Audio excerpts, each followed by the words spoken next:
So Professor Kehinde Andrews was listening to that, the author of The New Age of Empire. Good afternoon to you. Good afternoon. I can't help thinking throughout all of this of the Rodney King case all those years ago in LA. And Rodney King and what flowed from that was meant to mean that George Floyd would never happen again. And it did. So your thoughts on the verdict?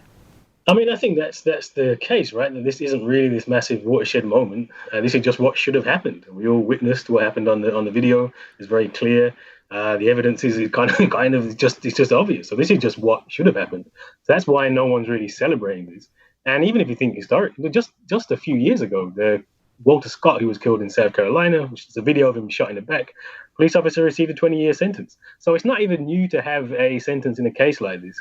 And the real question is this going to make a bigger change and the kind of reforms that are necessary? So we just had Ma'Khia Bryant's been killed, a young girl's been killed this week by police in America. And since last summer, there's been a number of shootings. So does this really make a difference? But we have seen, haven't we, historically as well, many cases that looked as open and shut as this not coming to fruition in the courts.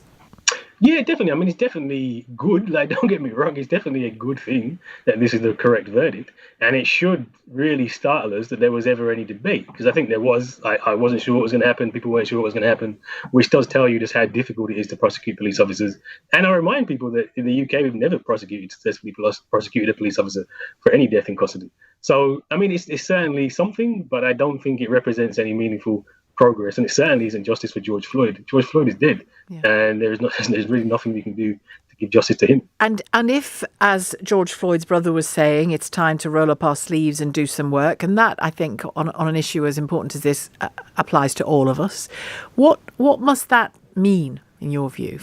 Let's say for the average Brit, what must that mean? I mean, I think this is why I'm a bit concerned about the narrative here, because there is a narrative which says, look, we had this killing, and there's this big protest, and now we've solved it.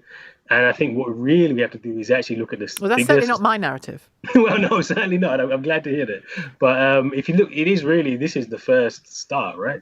And there's far more things about looking about what the role of the police is, it's not just about training, it is about funding. I mean, in the US, there is this big thing about defund the police, which doesn't really apply here in the same sense.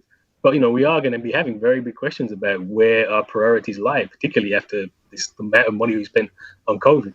And unfortunately, both Labour and Conservatives seem to want to put more police on the streets. This is a terrible thing to do, right? We should actually be investing in communities and really, really looking at really proper reforms to police. Things like stop and search. Why is it the case that police are allowed to stop and search and only 10% of stop and search lead to arrests?